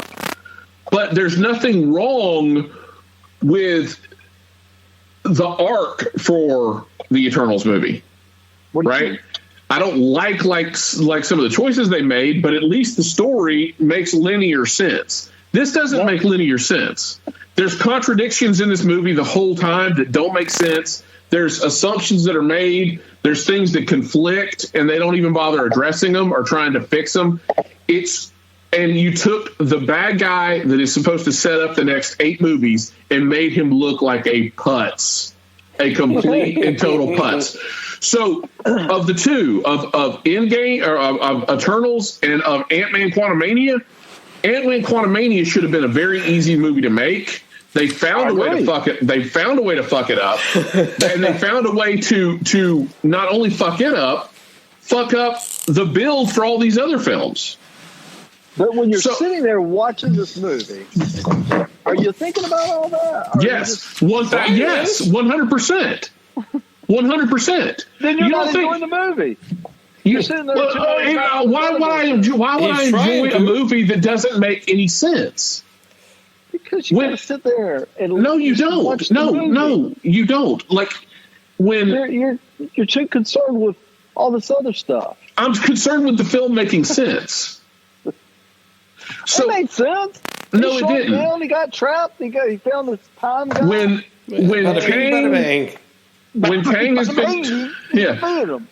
Kang's been trapped in the quantum realm for 30 years, and all he wants is that quantum engine so he can power up his chair and get the fuck out of there. And then he gets the engine and he hangs around for another 35 minutes to get his ass kicked by Ant-Man. I got a problem with that. Dang.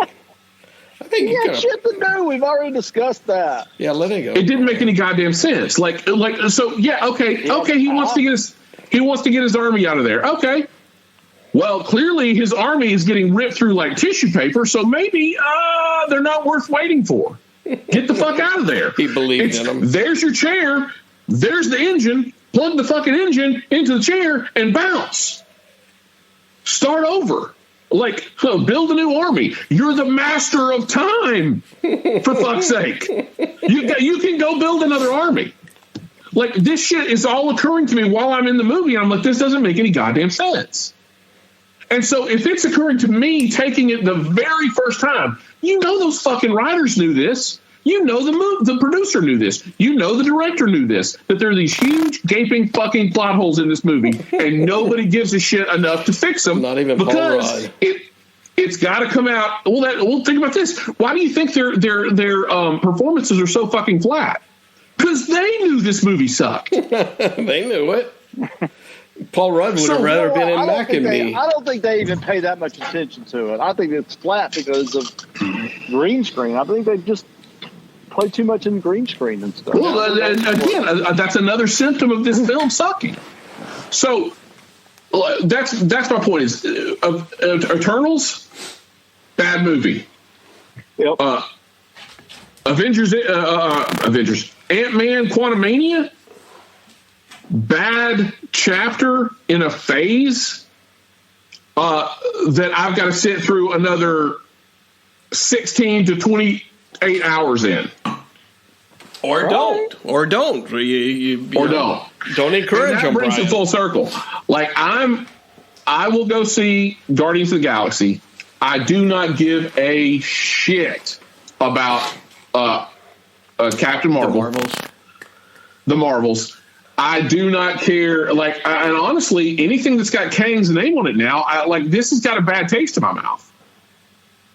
Like, well, and brush your teeth, boy. Yeah. Brush your teeth. Because and here's got a bad taste. Here's the litmus test.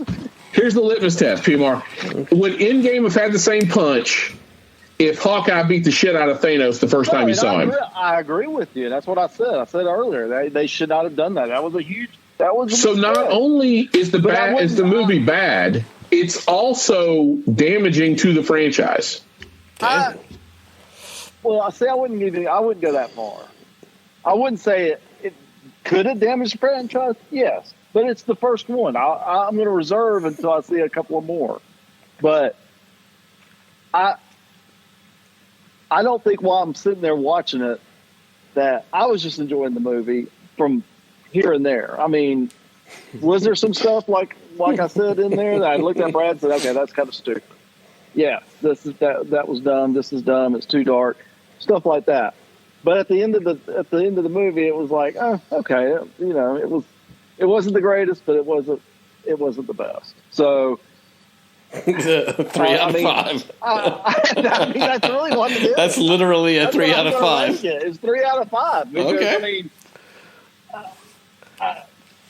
and if anybody, let me just say this: if anybody other than Jonathan Majors and Paul Rudd played these parts, it probably would have been like a 1 or 2. They pulled this movie up. They were the only thing that made this movie. I wanted to like Kang a hell of a lot more. I thought Kang was pretty cool. Yeah, his performance was fine. He looked cool. I mean, absolutely, but he was still a pop. Let me ask you this: so, if you're trying to sell this movie to somebody that hasn't seen it yet, well, what is your tagline? Hey, you like Ant-Man? You like Ant-Man 1 and 2? None of that happens, and Ant-Man doesn't act like Ant-Man from the first 2 movies. Did you like Ant-Man? Well, this is not the movie for you. Wait, are you excited? Are you excited for the prospect of Kang the Conqueror? Right. You are? Well, this also is not the movie for you. You liked Mannequin and Mannequin 2? This movie might just be for you. This was no Mannequin 2. We watched Mannequin not too long ago. I made the boys sit Why? through that. Because we are... Why? Don't get me on this rant, because it's almost 2 hours. We're out of comedies to watch, that's why. But we'll talk about that later. Something About Mary. Let them watch that. We've seen it. We've seen Kingpin. Oh, I think we're completely out of comedies. Y'all are scraping the bottom of the barrel if you're doing Mannequin. Totally. Thanks, HBO Max. All right. Anyway, Brian, so PMR, is that your score, the 3 out of 5? Yeah, actually 3 out of 5. Good guess, Brad. Okay, well, I guessed when you said it's not the worst movie and it's not the best movie. Here's the thing, though. I would love to have a Podman historian, because I think that's the lowest grade PMR's ever given a Marvel movie. You may be right. I gave Eternals 2. Maybe. Or maybe a 3. Maybe it was I think 3. you gave it a 3. I'll have to go with a 2, I think, for it. I wanted it to be cool with Kang, and again, it was cool. Jonathan Majors was great. He looked great. I mean, it was one of the best comics to film translation of how that character looked and all that kind of stuff. I thought that was well done when he had his blue mask on. But I mean, I could have given a shit less about these characters, and it's sad because we spent so much time with Ant-Man and his movies and Avengers, and how he played a crucial role of being stuck in. Wait a minute, was he stuck in the quantum realm in the van? Yeah, before? Yeah. No, for the the 5 van years. wasn't in the quantum. The van wasn't in the quantum realm. No, but the quantum generator was in the van, and he was in the van. Right. Yeah. Right. So odd that he never knew about any of this stuff before. Maybe that's why he was not so shocked. Well, he was only stuck in the quantum realm for a couple hours. Oh, okay. Thank you. That's why the ants grew like they did. Yeah, gotcha. But yeah, so again, everybody loved Ant-Man, and he was a great comic relief and kind of a humanizing type person amongst the gods and all that stuff. But in here, I just did not care about him whatsoever. So I'll give it a 2. You do not. I kind of like for different reasons, maybe from Brian. You could completely skip this movie and probably have a wonderful life. No. Oh. Are you ready for mine? I guess so. I will give this movie a 1. Yeah. A 0.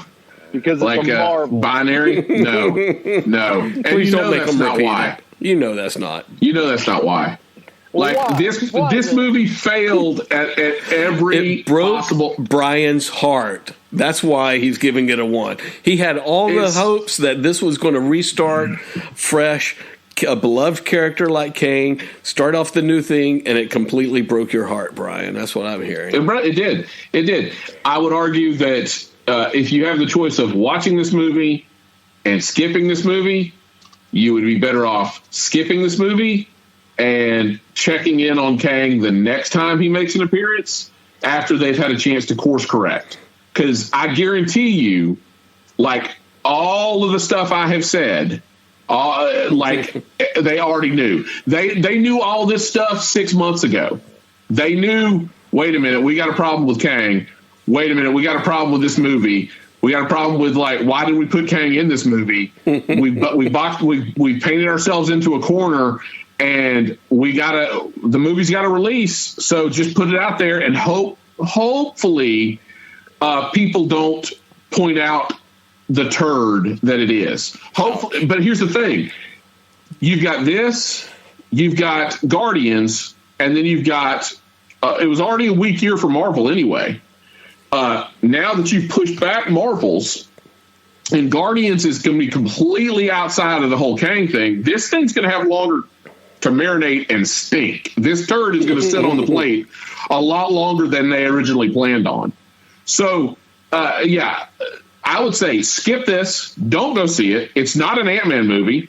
If you like Ant-Man, you won't like it. It's not the Ant-Man that you've seen. If you're excited for Kang, this is just going to dump a bucket of cold water on your excitement. Skip this movie. Wait until they have a chance to fix it. And the next time we see Kang, where he actually, this feedback has had a chance to resonate, and they go and actually do something to fix it. The problem is, the movie should have been fixed before it ever went to theaters. They didn't do it because we'll eat anything that ladle up to us, and they've got to hit this release window, or else it's going to screw up their whole timeline. Ouch! Harsh words from Brian there. I hope Marvel, you are listening, man. Gee. So, are you not going to go see the Marvels? Is that what you're saying? I'll see it at some point.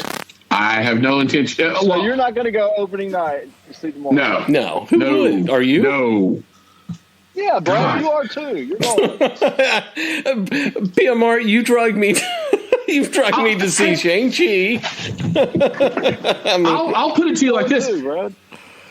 Compared to this movie, Captain Marvel looks like a fucking tour de force.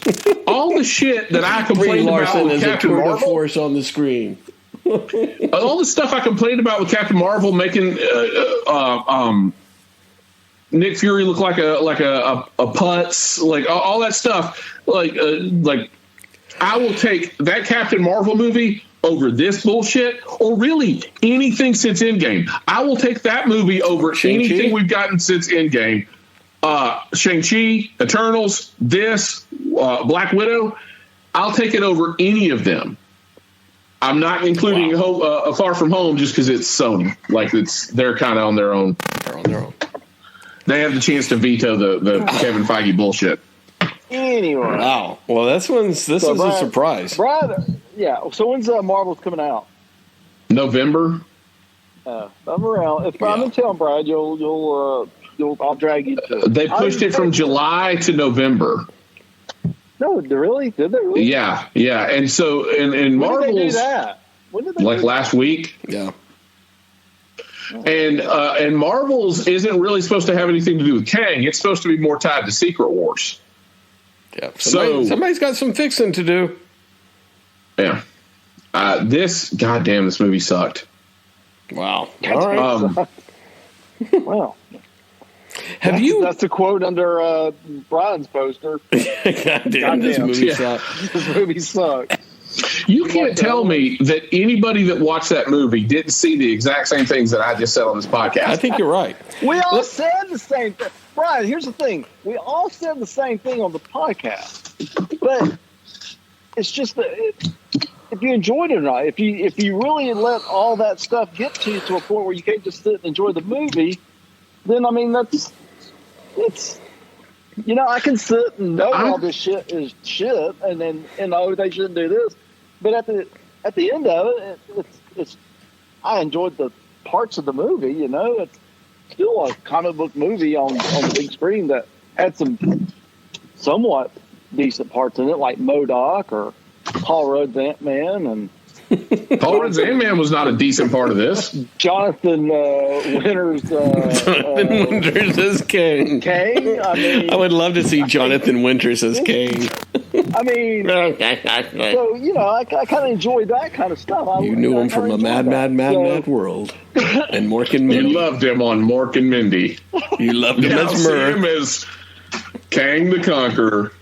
Hey, get over here. Great points. I mean, all your points are valid. I'm not disagreeing with anything you said. They're all valid. Just your points, score. You just didn't enjoy it. But you just didn't enjoy it. Just relax. Yeah. Kick back. Have a beer. Have a beer when you watch it. See, I agree with Brian. 2 beers when you watch it. You may need a couple of beers. I picked the wrong day to stop sniffing glue. But I didn't, even to that point, PMR, I didn't find this movie enjoyable. It's not enjoyable enough to me to say I want to watch it again. The only thing I would watch again is that first end credit scene, just to pay a little bit more attention to Immortus and those guys. I'd watch it again. In the background. If it was playing in the background, it'd be fine. No, I'd put on Seinfeld instead. If I want some background noise. Like the Raquel Welch episode of Seinfeld. Yeah, on a loop. Yeah. On a loop. All right. I'm sure that wasn't Anne Margaret on Seinfeld? It could have been. It very well could have been. Yeah. Let me ask you this, though, real quick. And we'll try and make it quick. I mean, have you gone back and watched any recent Marvel movies again on Disney Plus, Brian? Like, have you went back and watched Shang-Chi just to be like, what? I need something in the background. Let me put this on. I haven't either. No. Yeah. Yeah. If I'll put something on the background, it'll be like Rick and Morty. It'll be like, or not even that, but just be like, you know what? I'd like to watch a Marvel movie. Let me give Shang-Chi another try. Eternals, Shang-Chi, no. Like Endgame, yeah, I can have Endgame. Right. Endgame will suck me in again. Like Endgame is like, you'll sit there I'm watching this movie 3 hours again. from start to finish. Yeah, absolutely. Like it's like I'll just turn this on for a minute, and then it's like I'm there. Yeah. Like the kids watched it like a week or so ago. Winter Soldier, same way. I'll get sucked back into Winter Soldier. But none of the other more recent ones, right? No, the more recent stuff, and it's because it's not really those are at least more rounded movies than this was. But it's characters that you don't give a shit about. Yeah. They suck, but not suck you in. Yeah, they suck, but not suck you in. And I think that's the big thing that, like, for me is, if you make a good movie about Ant-Man and you staple on Kang, that's all it's got to be. Reference Kang or put Kang in the post-credit scenes and just give me a good Ant-Man movie, because I like the first two. It should have been easy. And they went out of their way to fuck this up. So, all right, well, there you go. PMR, I don't know what to tell you other than I can't wait to see Marvels with you in November. Oh, yeah. and Guardians of the Galaxy in what, May? June? Yeah, May. I'll probably go see that. Finish that one out. Yeah, so there you go. All right, well, very good. Anything else? What's coming up next on the docket here? Creed 3. Creed 3. 3 motherfuckers. All right. And Air. We have something something else in mid-May. I forget what it is. Shazam. Oh yeah, Shazam. Oh yeah. Yeah, think about that. So your comment a minute ago, PMR, 10 minutes ago, whatever it was, like you would take this movie over all the DC shit that's come out lately. The DC shit that's come out lately is Shazam, Batman, and Suicide Squad, and Joker. All of those. Oh, you can take Joker. I'd take this over Joker like every day of the fucking week. But you may have to be in the mood for Joker. I mean, Joker's kind of a slow burn, depressing movie. It's very. But still, like even 3 out of 4, those 3 movies all came out since Endgame. Would you? I would take any of those 3 movies over Shang-Chi, Eternals, Black Widow, Ant-Man, all of it. Okay. Now y'all are gonna sit there and say I'm flip-flopping, but Brad, I'll ask Brad because Brad's pretty neutral. All right. Would you agree that The Batman, although it is a cool movie, it's like a slow movie? So, absolutely. You have to be in a mood to sit and watch The Batman. Yes. Where Ant-Man's just like a goofy movie that's. In terms of if I want to sit and watch something and just kind of, not have to think, I would rather watch Ant-Man, the Batman. Okay. The Batman. That's fair enough. Why is thinking always a chore? PMR is a thinking man here. I think all the time. I don't ever think of it like, why am I having to think about Jesus this? Christ. Oh, it's so cumbersome having to use my brain. Gotta pour the coffee in the cup. That's hard to think. What's happening when you're not thinking about something? Is it just like... That's when Blueberries enters the arena. Like just wind noises? Like just... But to your point, PMR, to engage in a movie like Joker or The Batman, I don't even like the. Okay. So The Batman is a different, absolutely a different. You have to be in a different mood, I think, to watch and sit and enjoy it than you would even like the Suicide Squad. The Suicide Squad is kind of a happy-go-lucky movie that you could sit and it can be kind of like something in the background or whatever. The Batman, you put that on the background and you'd fall asleep. You know what I mean? Like you kind of have to pay attention to it. You'd be completely lost. Yeah, absolutely. Right. So this movie, if you're saying that this movie should be a 3 because you can put it on in the background and kind of forget about it, then I would agree with that. I think I would agree with that. But I'm still not saying it's a very good movie. And I didn't really like the Batman that much either, though. So I'm just saying it doesn't deserve a 47. That's it. I don't know about that. I think that's a little bit too low. I think you need to add 20 points to that. Well, it's not fresh. You know, if you add, see, that's your problem. Is if you say this movie is fresh, then it's like, well, then we got problems. Fuck. You're going to have problems. Yeah, like, then Fresh is fine. Give me all my Marvel movies like this from now on. I mean, Fresh is what? What's Fresh? I mean, Fresh is 60. Yeah, 60 and above. Right. So you're saying give this thing. What does that even mean? What does that even mean? Yeah, it's all made up numbers. It's all made up. It's like our binary. It's 0 or 1. It's like the 0 or the 1, just made up. Same thing. Yeah, I give it a It's 0. Fresh and not fresh. Yeah, it's a 0. It's a 1. I hated this movie. Well, I think that's where we should wrap it up. Brian's like seething over there. I hated this movie because it broke his heart, PMR. You don't understand. Kick Peyton Reed's ass right now. You don't understand. He's a heartbroken man. He was looking so forward to Kang, and it's like, damn it, you done fucked me up. All right, well, I can't wait until hopefully we'll get some feedback from Alex, because I'm sad that if he loved the movie, I wish he could have been here. But let's wait until next time and get Alex's opinion. But until next time, save it for the podcast.